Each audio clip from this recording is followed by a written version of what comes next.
The complexity of this project was overwhelming. That's the magic of art and cinema that allows us to go places that we will never be able to do. So I'm happy to bring that in this film. There's a lot of things to say about Alejandro. Truly, the man is a genius when it comes to filmmaking. He's uncompromising, but I love it. You want to work with the best, and he's the best.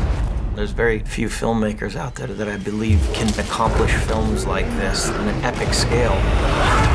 He's really developed his own style to making movies. The landscapes became a huge part of what the submersion of the audience will be.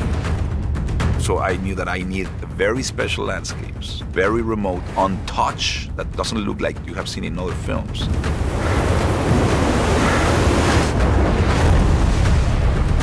That's why his films are so unique. Alejandro is a creative, passionate artist. You really feel like you're out in the elements with these characters. You really feel immersed in their lives. These locations will be basically characters that will embrace the character and will transform him, or will protect him, or will threaten him. Alejandro creates these moods with very little dialogue in a very cinematographic way, like no other director. What Alejandro wanted to do was create poetry in that story, to have very little chance at survival and the triumph of the human spirit. I ain't afraid to die anymore. I've done it already.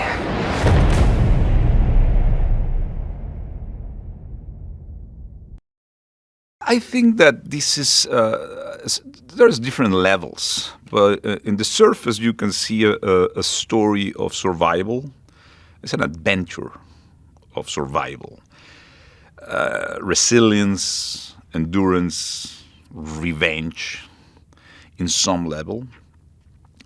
For me, what was very important was the possibility, if it's possible, that a certain spiritual dimension can come from such an extreme physical experience as this guy went through. If there's a way, or if there's a possibility to transform your much deep, unwholesome emotions as revenge, what give you meaning to keep going, what really makes somebody survive under so much pain. A Hugh Glass of mine is a man who had this family, and he lost the wife, and he has to take care of his son. And in a way, Hugh Glass is a very maternal character. He's like a bear taking care of his cub in very hard times where his son has been rejected, can be very rejected and be hurt. Teaching him to survive not only in the nature and tough circumstances, but to survive socially and how to behave to not being killed. Leo is one of those actors that with the body can give you everything, and you can understand everything from his eyes. He performed with his eyes. And in this case, because there's a very few words that he delivers, everything he has to make you feel fear, cold, sadness, rage, and very many complex emotions simultaneously with his body language and only with his eyes. And that's a very difficult task. So I found it fascinating not only how he really get his character inside, but how physically he relate to that and transmit that, and that it was fascinating. This film was shot in a very particular way. We traveled long hours to get there, a long time for wardrobe and makeup. The light was very, very reduced. It was scarce. 3 o'clock, there was no light.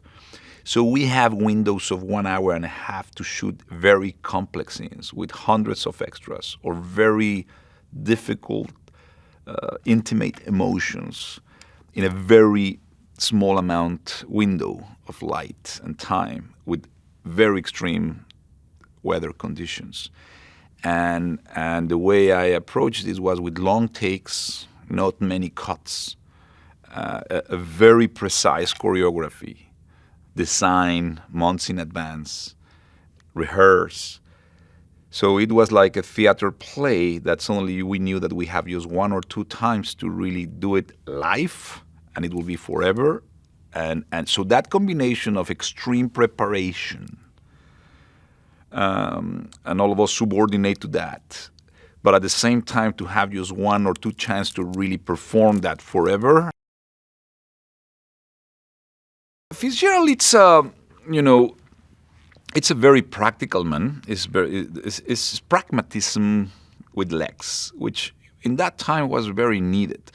I didn't want to make Fitzgerald the billion, the classic, unidimensional billion, because I don't believe that people is bad. He was just ignorant, I think with knowledge comes responsibility. But when you don't have the knowledge, when you are ignorant, you are very responsible.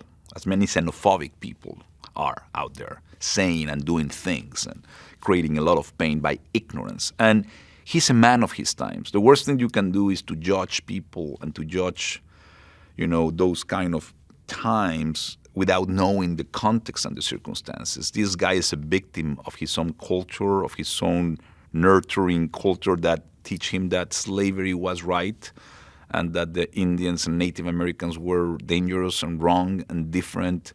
So he's a victim of all this prejudice.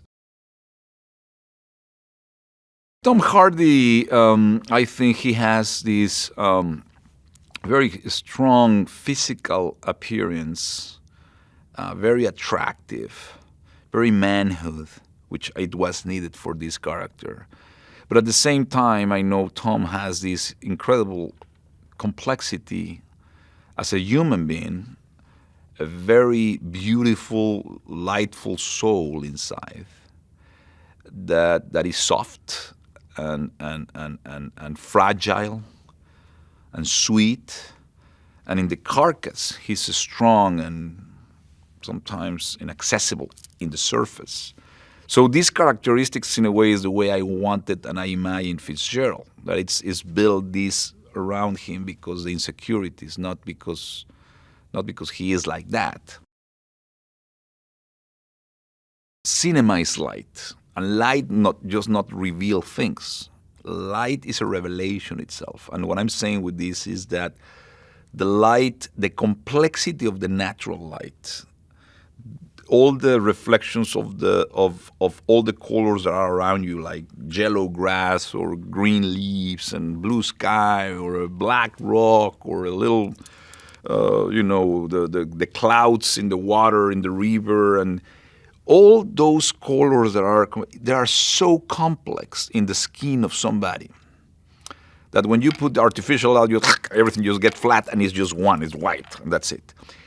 And I knew and that the natural light will not be a choice first, technically. We will not be carrying these film lights in the woods and in these incredible, challenging locations to arrive. Technically, it was very challenging.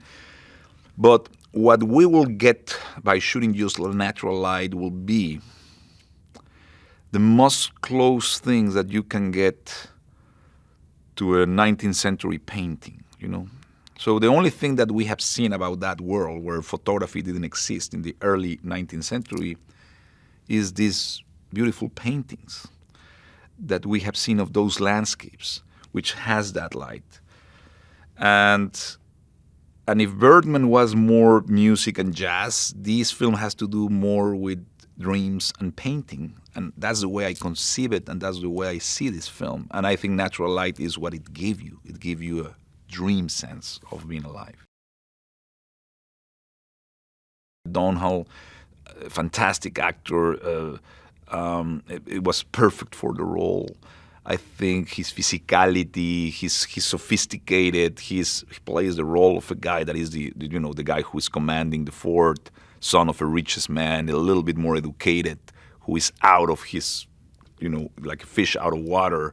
But little by little, he began to confront the circumstances, and he has to become the man that he was not, or the tough man that he was supposedly to be, and he was not, and he grows, you know. So I think Domhnall understood that very nicely. I think he distrusts the fact that he relates with the Native Americans, that he has a half-breed son. He doesn't trust that he is commanding them in the benefit of all the trappers, but that he probably had another interest. You know, there's a doubt, a profound doubt and dislike of Glass. I think that there's some two levels. One is the revenge. I mean, I think the infuriating, the frustration, the rage that somebody took from him what he loved more, which was his son. I think there was a very, and I think all human beings, we have that revenge thing that is a trigger, is a motor to get us through difficult times. But what I was telling you in the beginning, but at the same time, I think is behind that, there's a love story whose product is a son who represents the most valuable thing for him and that he has lost with the person that he loved, which was his wife. And I think that love, to have known that deep sense of life and meaning of life, is what kept him going. So behind the revenge, behind the surface of revenge, what really triggered that is what it was before that, which was what created what he lost and the meaning of that. And that's how I see it. He couldn't talk by the injuries he received from the bear.